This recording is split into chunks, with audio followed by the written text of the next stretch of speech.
طرف سے کیا گیا وہ یہ کہ احادیث کی وجہ سے امت میں اختلاف آیا، روایات بہت مختلف ہیں،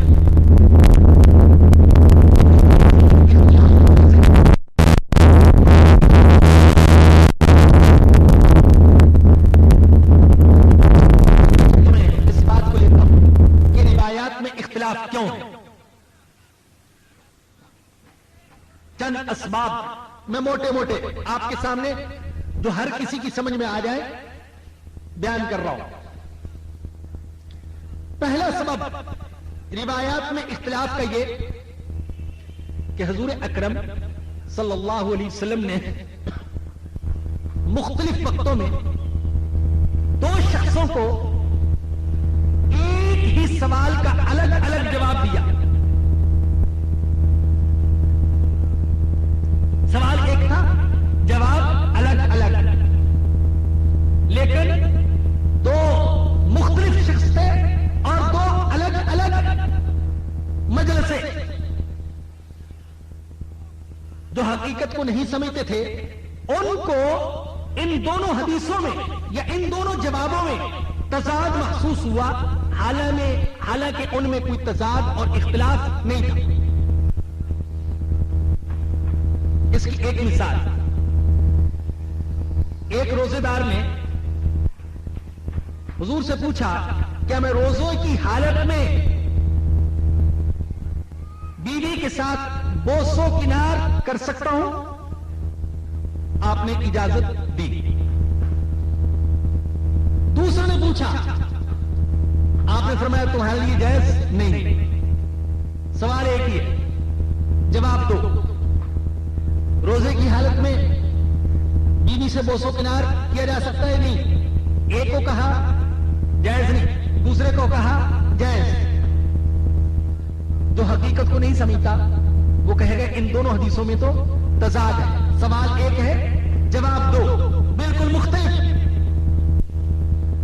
حالانکہ جسے اجازت دی تھی وہ عمر کے اس دور میں تھا کہ بوسو کنار کی وجہ سے یہ خطرہ نہیں تھا کہ وہ جمع کر بیٹھے گا اور یوں روزہ توڑ لے گا، اور جسے منع کیا وہ نوجوان شخص، آپ نے اس کو منع کر دیا کہیں ایسا نہ ہو کہ بوسو کنار اس کو روزہ توڑنے تک، جمع تک پہنچا دے۔ ایک اور حدیث سنیے، ایک نابینا صحابی نے نبی کریم صلی اللہ علیہ وسلم سے اجازت طلب کی، مجھے جماعت چھوڑ کر گھر میں نماز پڑھنے کی اجازت ہے؟ آپ نے فرمایا ہاں اجازت ہے۔ دوسرے نے اجازت طلب کی، آپ نے اجازت نہیں دی بلکہ سخت الفاظ میں منع فرمایا، تمہارے لیے بالکل جائز نہیں۔ جسے اجازت دی جماعت کے چھوڑنے کی، آپ جانتے تھے کہ اس کے پاس کوئی خادم اور مسجد میں لانے والا نہیں ہے۔ جسے منع کر دیا، آپ جانتے تھے کہ یہ آنا چاہے تو آ سکتے ہیں، بیٹا ہے، خادم ہے، مسجد تک پہنچنے اس کے لیے کوئی مشکل نہیں۔ سوال ایک تھا، جواب دو۔ بظاہر سننے والوں کو ان میں تضاد محسوس ہوتا ہے، لیکن حقیقت میں ان میں کوئی تضاد نہیں۔ دوسری وجہ روایات میں، احادیث میں اختلاف کی کہ حضور علیہ الصلوۃ والسلام نے کسی مخصوص واقعے کے بارے میں ایک بات ارشاد فرمائی، دوسرے حضرات نے اس کو عام سمجھ لیا، اس حکم کو عام سمجھ لیا، حالانکہ وہ حکم مخصوص تھا۔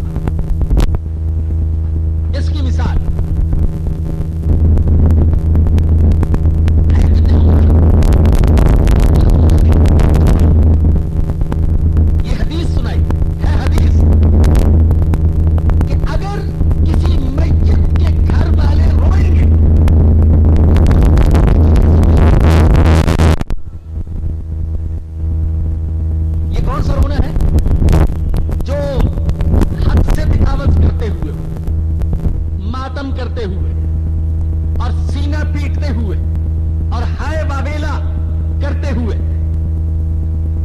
فرمایا کہ اگر کسی میت کے گھر والے روئیں گے تو ان کے رونے کی وجہ سے میت کو عذاب ہوگا.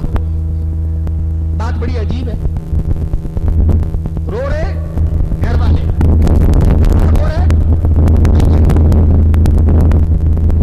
اس کا کوئی قصور نہیں ہے, اسے عذاب کیوں؟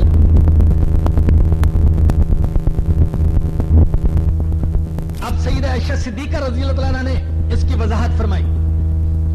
فرمایا کہ حضور نے یہ جو بات فرمائی تھی اس موقع جبکہ ایک کافر عورت کا انتقال ہو گیا اور اس کے گھر والے اسے یاد کر کر کے اور اس کی فضیلتیں اور تعریفیں بیان کر کر کے رو رہے تھے. آپ نے فرمایا کہ یہ تو رو رہے ہیں اس کو بڑی اور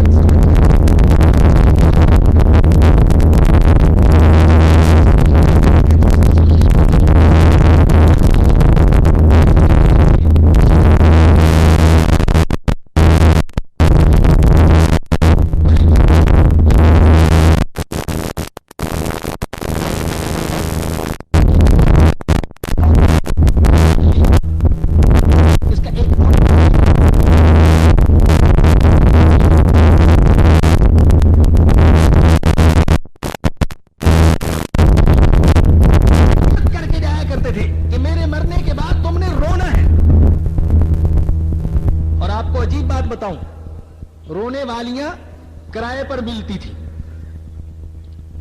چنانچہ دہاڑی پر لائی جاتی تھی رونے والیاں, اور جو جتنا بڑا آدمی ہوتا تھا اس کے لیے اتنی بڑی محفل رونے کی منعقد کی جاتی تھی. جو جتنا بڑا آدمی ہوتا اتنے ہی زیادہ دن تک اس کا ماتم کیا جاتا. تو حدیث کا ایک مطلب یہ بیان کیا گیا کہ اگر کسی مرنے والے نے مرنے سے پہلے وصیت کی کہ میرے مرنے کے بعد میرے لیے ماتم کی محفل منعقد کرنا, تو ان کے رونے کی وجہ سے اسے عذاب ہوگا, اس لیے کہ ان کے اس ماتم اور رونے دھونے کا ذمہ دار وہ ہے جس نے مرنے سے پہلے اس کی وصیت کی تھی اور خرچے کا انتظام کیا تھا.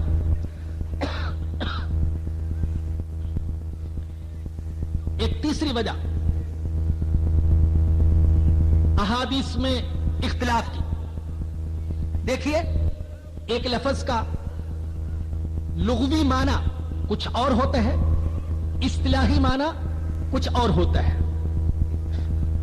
حضور علیہ السلام نے ایک بات ارشاد فرمائی, ایک سننے والے نے اس کا لغوی معنی مراد لے لیا اور دوسرے نے اس کا اصطلاحی معنی مراد لے لیا, اختلاف ہو گیا. مثال, حضور علیہ السلام نے فرمایا کہ کھانے سے پہلے اگر وضو کر لیا جائے تو برکت ہوتی ہے.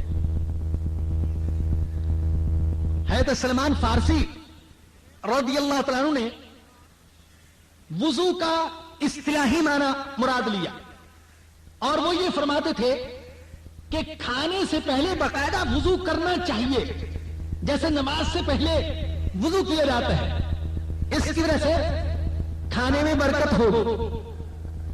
لیکن دوسرے صحابہ نے فرمایا نہیں, یہاں وضو کا یہ اصطلاحی معنی نہیں ہے بلکہ وضو کا لغوی معنی ہے. اور لغوی معنی کیا ہے؟ صرف ہاتھ دھو لیے جائے. مقصد یہ ہے کھانے سے پہلے ہاتھ دھونے سے کھانے میں برکت ہوتی ہے.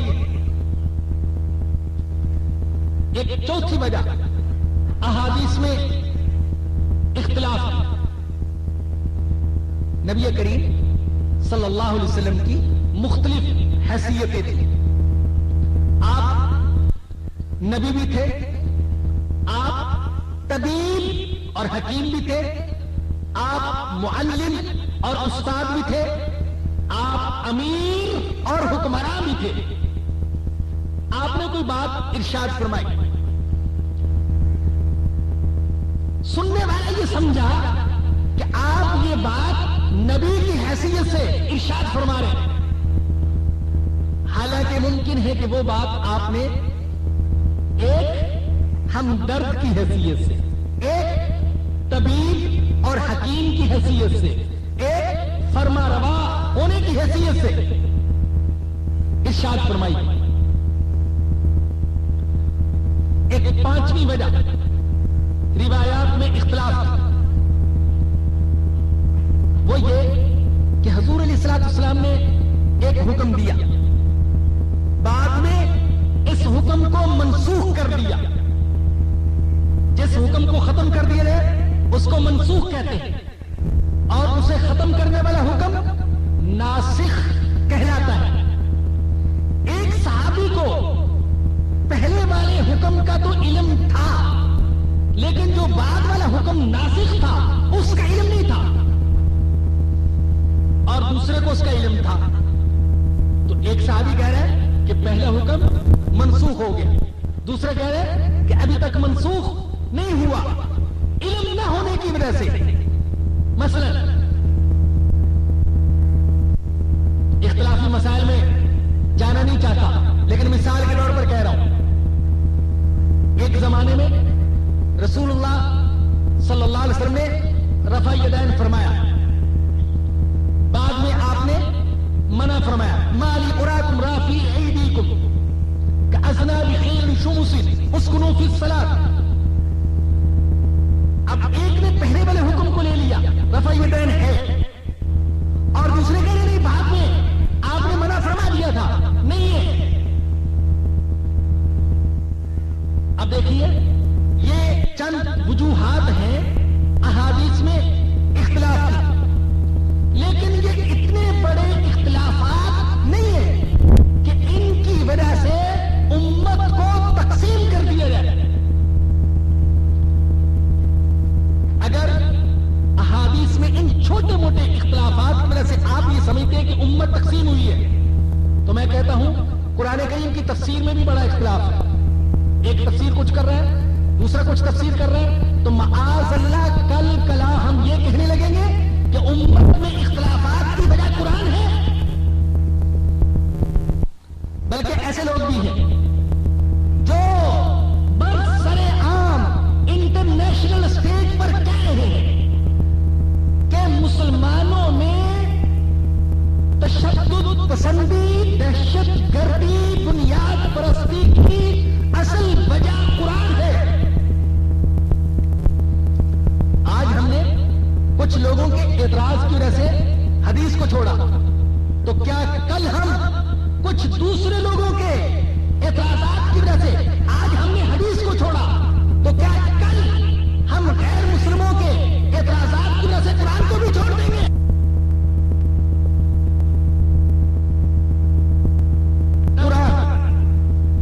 کسی نے فقہ پر اعتراض کیا، ہم نے فقہ کو حرف غلط کہہ دیا۔ کسی نے حدیث پر اعتراض کیا، معاذ اللہ ہم نے حدیث کو اجمی سازش کہہ دیا۔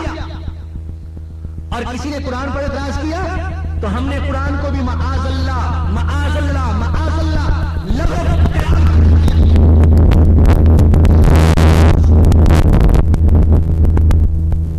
اب تو ایسا ہو رہا ہے، ہم نے سنا کہ انٹرنیٹ پر الفرقان الحق کے نام سے ایک بنا کر پیش کیا گیا ہے،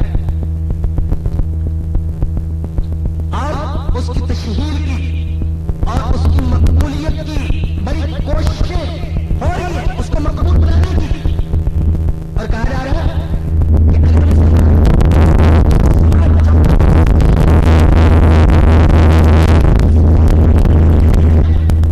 تو ساری دنیا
یہ 3 جھوٹ معاذ اللہ حدیث نبی کو جھوٹا قرار دے رہی ہے، یہ ثابت کیا جا رہا ہے۔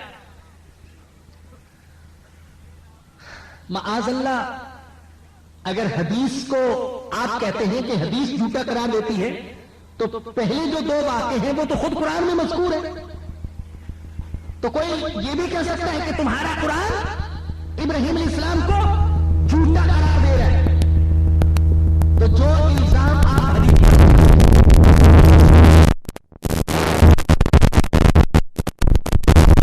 اصل بات یہ ہے کہ اردو زبان میں کذب کا معنی ہم کرتے ہیں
ابراہیم تو جانتا ہے یہ بیچارے گونگے ہیں، بول نہیں سکتے، اور آپ یہی کہلوانا چاہتے تھے، جھوٹ نہیں بولنا چاہتے تھے، حق ان کی زبانوں سے کہلوانا چاہتے تھے۔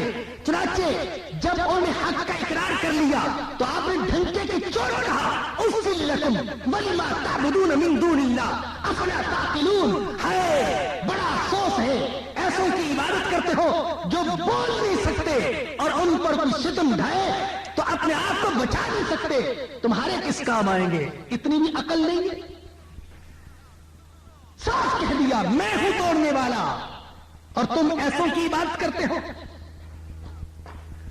اور جس وقت بادشاہ وقت نے، ظالم بادشاہ نے آپ کی اہلیہ پر دست درازی کرنا چاہیے اور آپ نے فرمایا میری بہن ہے، تو اس میں شک ہی کیا ہے کہ چاہے میاں بیوی ہی کیوں نہ ہو، جس نے کلمہ پڑھا ہے وہ آپس میں بھائی بہن ہے۔ انما المؤمنون اخوۃ، سارے ایمان والے آپس میں بھائی بہن ہیں۔ ایمانی بھائی چارہ اور ہے اور خونی بھائی چارہ اور ہے۔ آپ نے فرمایا میری بہن ہے، ایمانی بہن ہے، وہ سمجھا کہ شاید نسلی خونی بہن ہے، تو بات کو سمجھانے کے لیے یہ پیرایا اختیار کیا گیا۔ ایک آخری چھٹا اعتراض جو کیا گیا وہ یہ کہ معاذ اللہ حدیث فحاشی پھیلاتی ہے، عریانیت پھیلاتی ہے۔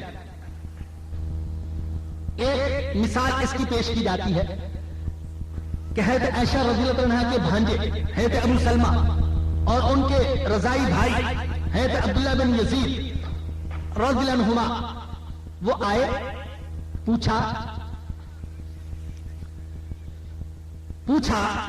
خالہ سے، بہن سے پوچھا کہ حضور علیہ الصلوۃ والسلام کتنے پانی سے غسل فرماتے تھے؟ آپ نے ایک سا پیمانہ تھا، پانی منگوایا اور غسل فرمایا۔ کہتے ہیں معاذ اللہ دیکھو حدیث یہ بتا رہی ہے کہ حضرت عائشہ اپنے بھائی کے سامنے، اپنے بھانجے کے سامنے غسل فرما رہی ہے اور یاریت پھیلا رہی ہے حدیث، معاذ اللہ۔ بلکہ بعض بدبختوں نے تو یہ واقعہ نقل کرتے ہوئے یہ لکھا کہ امام بخاری اپنے مجوسی معاشرے کی عریانیت کو مسلمانوں میں بھی عام کرنا چاہتے ہیں، اس لیے یہ حدیثیں بیان کر رہے ہیں۔ حالانکہ دیکھیے ممکن ہے واقعہ اس طرح پیش آیا، وہ آئے پوچھا کتنے پانی سے آپ غسل فرماتے تھے؟ آپ غسل کرنے کی تیاری کر رہی تھی، پانی منگوا لیا، کہا اتنا پانی، اور دیکھو ابھی میں غسل کروں گی پردے میں اتنے ہی پانی سے۔ چنانچہ حدیث میں صراحتاً آیا ببیننا وبینہا حجاب، حضرت عائشہ نے اس حالت میں غسل کیا کہ ہمارے درمیان اور حضرت عائشہ کے درمیان پردہ تھا۔ اب پردے میں آپ نے اتنے ہی پانی سے اس وقت غسل کر لیا، اور موجود کون ہے؟ آپ کے بھانجے اور آپ کے رضائی بھائی۔ اس سے یہ استدلال کرنا کہ معاذ اللہ حضرت عائشہ دوسروں کے سامنے ننگے غسل کر لیتی تھی،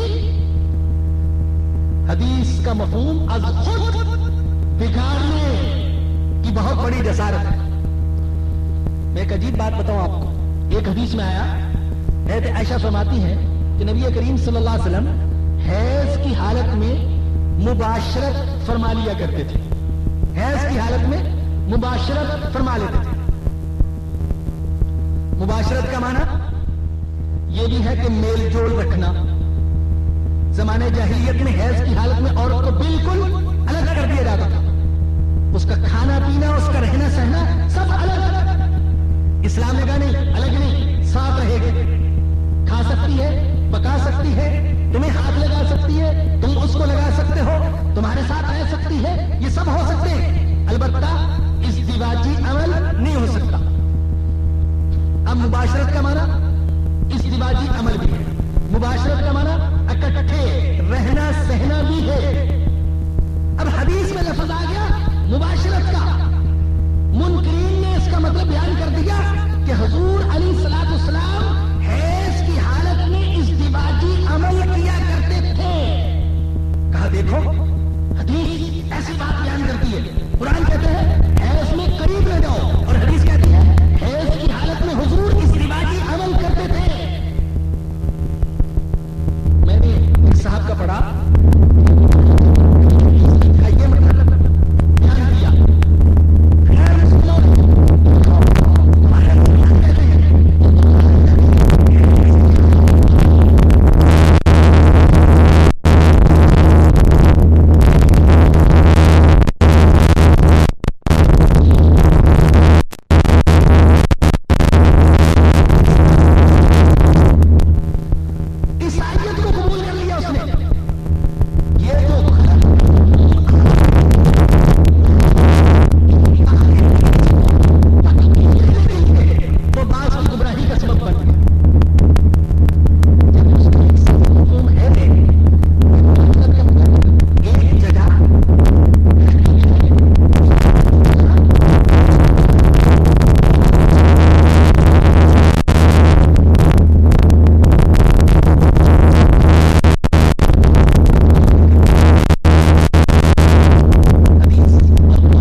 اعلانات ہیں، یہ آپ حضرات ضرور سماعت فرمائیے اور اس کے بعد دعا کے بعد یہ اجتماع ختم ہوگا۔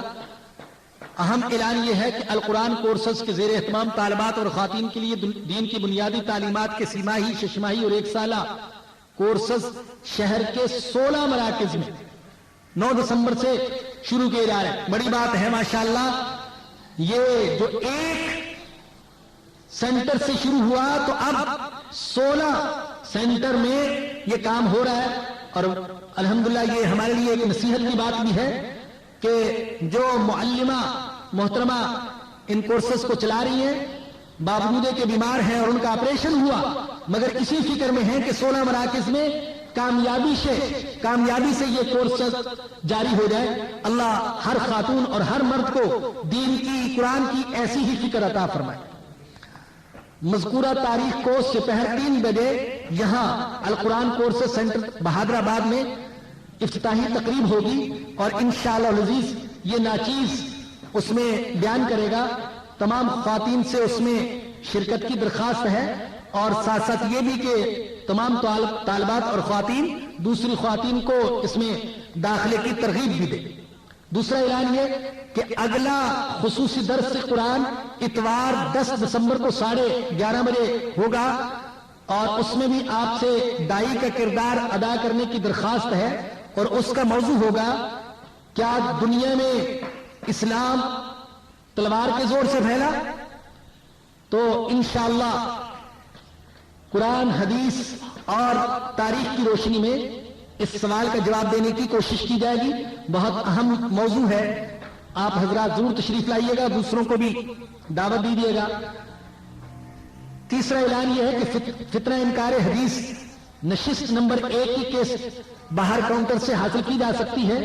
اس کے علاوہ احکام و مصارف زکوٰۃ اور قرآن اور بائبل ایک تقابلی مطالعہ، ان کی کیسٹ بھی باہر کاؤنٹر سے آپ حضرات حاصل کر سکتے ہیں، اور خواتین سے درخواست ہے کہ وہ 10 منٹ بعد باہر تشریف لائیں۔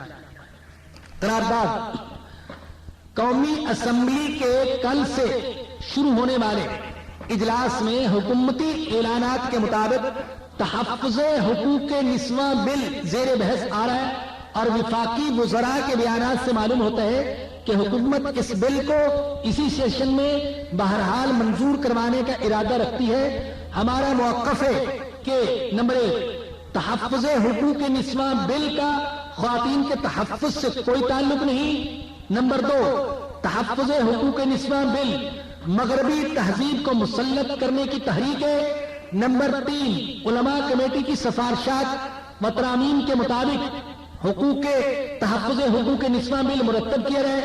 نمبر 4 بے حیائی، فحاشی، بدکاری کے فروغ کے لیے قانون سازی بند کی جائے۔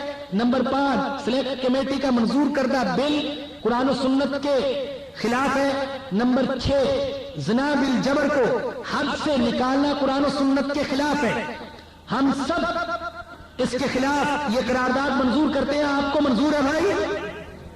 الحمدللہ یہ ہزاروں کا مجمع مرد اور خواتین یہ اس کے خلاف یہ آواز اٹھا رہے ہیں۔ ہم حکومت سے درخواست کرتے ہیں کہ اس آواز کو اپنے ہاں مؤثر اور معتبر مانا جائے۔ دوسری قرارداد درس قرآن کا یہ اجتماع باجوڑ میں معصوم حفاظ کرام بچوں پر امریکی بمباری کی شدید مذمت کرتے ہیں اور ان شہید بچوں کی مغفرت کی دعا کرتے ہیں۔ نمبر 3 درس قرآن کا یہ اجتماع درگئی میں پاک فوج کے جوانوں کی شہادت پر مغفرت کی دعا کرتے ہیں۔ یہ اجتماع درگئی کے واقعے کو حکومت کی غلط پالیسیوں کو شاخسانہ قرار دیتے ہیں اور مطالبہ کرتے ہیں کہ حکومت امریکی حکام کی بجاوری کے بجائے قرآن و حدیث سے رہنمائی حاصل کرے۔ آپ سب متفق ہیں بھائی؟